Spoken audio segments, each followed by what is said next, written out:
Somewhere inside a bankrupt company's files, there's a drawing of Kawhi Leonard as a tree. I'm not kidding. Aspiration, the green banking startup at the center of this entire mess, had its marketing team sketch Kawhi Leonard as a Groot-style character, the walking tree from Guardians of the Galaxy. The idea was to tie him to their whole plant-a-tree carbon offset branding. And then somebody up the chain killed it and told the staff to stop thinking about Kawhi entirely, because it felt like a dead end. You might be wondering why a rejected cartoon pitch matters. It matters because it's the newest piece of an NBA investigation that was supposed to be wrapping up any day now. And this week, it didn't wrap up. It got bigger. It basically doubled. 3 things happened in about 48 hours that changed this entire story. The league quietly added 2 brand new threads it's now digging into. The commissioner walked up to a podium in Las Vegas and directly contradicted the version everybody, myself included, has been running with. And we finally learned the one exact outcome that could actually blow this whole trade to pieces. And it's not what you'd expect. Quick recap if you're catching up. Last fall, the NBA opened an investigation into the Clippers over a $28 million endorsement deal Kawhi Leonard signed with Aspiration, a deal critics have described as basically a no-show job, a way to funnel him extra cash around the salary cap.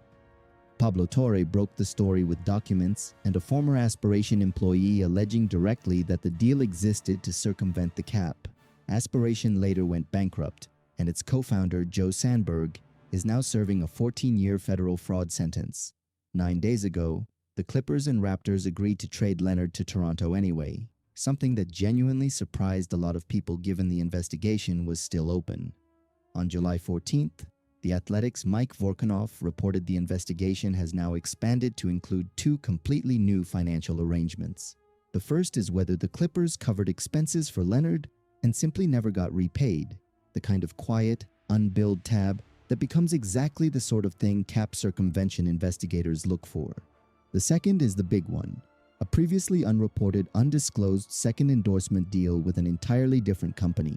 For a year, Aspiration was the only name attached to this story.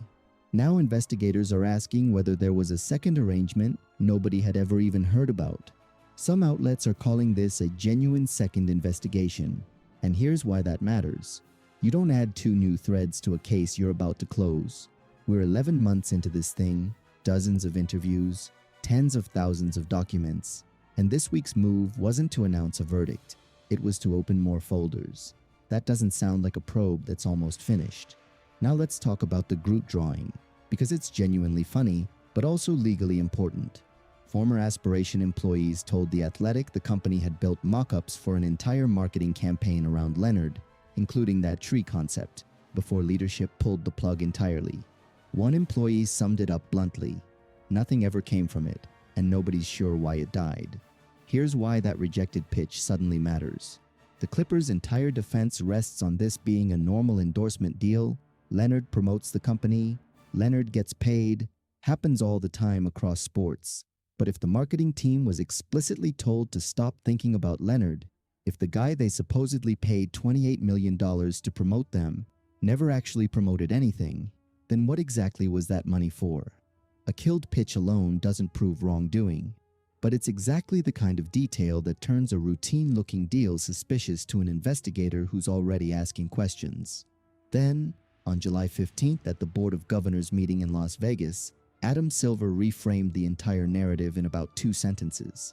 Everyone, including us in our last video, has been saying the NBA froze this trade. Silver's version is different. He said the league didn't pause the trade, the parties themselves decided not to move forward given the open investigation. Technically, he's right. Nobody at league headquarters hit a stop button. But the league is also the one that told Toronto they'd have to absorb any penalty tied to Leonard if they finished the deal. So yes, the Raptors chose to wait, but when someone hands you a grenade and tells you the pin's your problem, deciding not to hold it isn't exactly a free choice. If you're new here, we break down stories like this the moment real reporting shifts, digging past the headline version everyone else is running with. Hit subscribe so you catch the next update on this, because it's clearly not close to finished. This isn't even the first time the league has quietly stood between a star and his new team either. In December 2011, the New Orleans Hornets, which the NBA actually owned at the time, agreed to trade Chris Paul to the Lakers. After owner pushback from people like Mark Cuban and Dan Gilbert, Commissioner David Stern killed the trade, citing basketball reasons. Paul ended up with the Clippers about a week later. 15 years later, the Clippers are the ones tangled up in an eerily similar situation, with the league's fingerprints all over it again, just in a very different way. So who actually has the most to lose here? Start with the Clippers, because their exposure is real. Their public position hasn't changed. They say flatly they never funneled money to Leonard through aspiration, and that they were victims of Sandberg's fraud just like every other investor who got burned. Steve Ballmer has been consistent on this too, telling ESPN's Ramona Shelburne directly that he was conned, that he invested believing it was legitimate, and that he held under 3% of aspiration with no board seat and no real control. If that account holds up, a lot of this case falls apart. But every new thread the league opens is another thing the Clippers have to defend, and the potential penalties here are genuinely serious. Circumvention rules under the CBA allow for fines up to $7.5 million, the loss of multiple draft picks, and suspensions up to a full year for any team employee found to have participated. The only real precedent we have is the 2000 Minnesota Timberwolves case involving a handshake agreement with Joe Smith, which cost Minnesota 5 first-round picks and a $3.5 million fine, a punishment severe enough that some argue it directly shaped the rest of Kevin Garnett's career and ultimately pushed him toward Boston. It's also worth noting that Mark Cuban, of all people, went on Pablo Torre's show specifically to defend Ballmer, arguing he genuinely believes Ballmer got scammed just like everyone else. But even Cuban admitted that if the underlying reporting turns out to be accurate, this situation could end up being far worse than the Joe Smith case ever was. Here's what almost nobody's talking about while this drags on. The Clippers technically agreed to trade Leonard away, which means mentally, organizationally, they've already moved on. They're ready to take back Ingram, Dick, and a pile of picks and start reshaping their roster around a new core, except they can't actually finalize any of it. They're a franchise stuck standing in a doorway, 1 foot in the Kawhi Leonard era and 1 foot already out of it. And the league won't let them fully close the door in either direction. For a team that just wants clarity on its own future, that limbo is its own quiet punishment, one they're already serving before anyone's been found guilty of anything at all. Now let's talk about Toronto, because there's a real update here that clears up the scariest part of this whole situation. The Raptors put an enormous package on the table for this trade: Brandon Ingram, Grady Dick, unprotected first-round picks in 2031 and 2033, a pick swap, and multiple second-rounders. Unprotected means no safety net.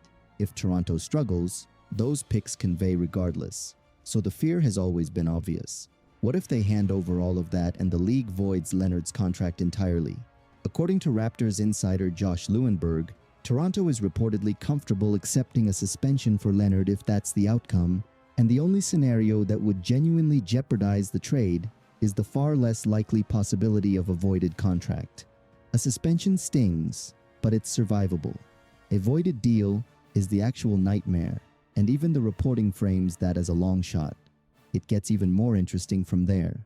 Legal analyst Michael McCann pointed out that Toronto might actually benefit from waiting, since a partial suspension outcome, rather than a voided contract, could give them leverage to renegotiate the trade for fewer assets. In other words, the exact scandal holding everything up could quietly become Toronto's bargaining chip. But the waiting isn't free. There's a real cap headache most people are overlooking here. Because Toronto is taking back more salary than they're sending out, the deal hard caps them at the first apron, just over $29 million. According to cap expert John Hollinger, roughly $6.5 million in unlikely incentive bonuses tied to Emmanuel Quickley, RJ Barrett, and Jacob Poeltl count against that hard cap regardless of whether those incentives are ever actually earned. Translation: Toronto can't finish building out their roster. They can't tell Dick and Ingram whether to plan their futures in Toronto or somewhere else. They're trying to operate an entire franchise on a maybe, while the legal bills keep accumulating in the background. And lost in all the front office maneuvering is the man actually at the center of it, watching some of the most valuable months of his career disappear into limbo. Leonard has 1 year and $50.3 million left on his current deal, and he's eligible for a 2-year, $123.7 million extension with his new team. That negotiation was supposed to already be underway in Toronto, Instead, it's completely frozen, since you can't sign an extension with a team you haven't legally joined yet. He turned 35 last month, coming off a season where he averaged a career-best 27.9 points per game. This isn't a player running out the clock on a fading career. This is a genuine top-tier superstar burning prime, productive months sitting in a lawyer's inbox. Here's the detail that makes this whole situation genuinely strange. Under league rules, for a contract to actually be voided, both the team and the player have to be found guilty, not just one. The Clippers alone can't sink Leonard's deal, which means the single most important question in this entire investigation is whether the league can directly tie Leonard, or someone acting on his behalf, to the scheme. And Leonard has consistently denied any participation. His entire future, in a very real sense, rides on that denial holding up. So when does this actually end? Adam Silver has given multiple timelines throughout this process, but this latest one felt more concrete than the others. He admitted it's gone on longer than he would have hoped, blamed the delays on bankruptcy court proceedings and reluctant witnesses, and said the investigation needs to wrap before the start of next season.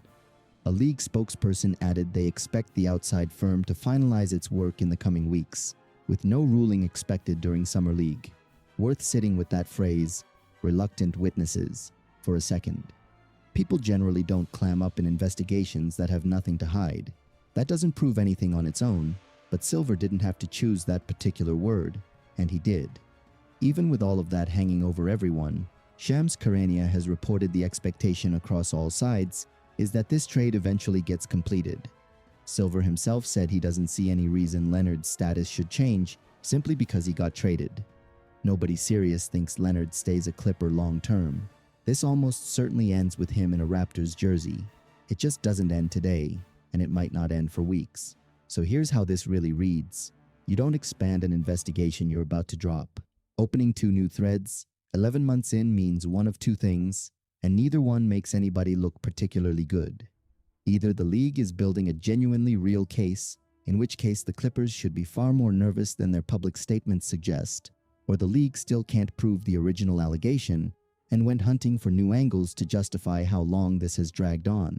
There's no version of this where the length of the investigation itself looks great for anyone involved, and Silver going out of his way, on camera, to specifically correct the record that the league didn't pause this trade. That's not the move of someone who's relaxed about how this looks from the outside. But here's what's worth remembering through all of it. Nobody involved in this has actually been found guilty of anything. Not the Clippers, not the Raptors, not Leonard, not Ingram, not Dick. 2 players are sitting in limbo, unable to plan their own futures, and everyone involved is already absorbing real consequences before a single verdict has been reached. The process itself became the punishment months ago. So tell me what you think. Is the NBA quietly building a legitimate case against the Clippers, or are they 11 months deep in stalling to cover for an investigation they can't actually close out? And do you buy Adam Silver's claim that the league had nothing to do with pausing this trade? Drop your take in the comments.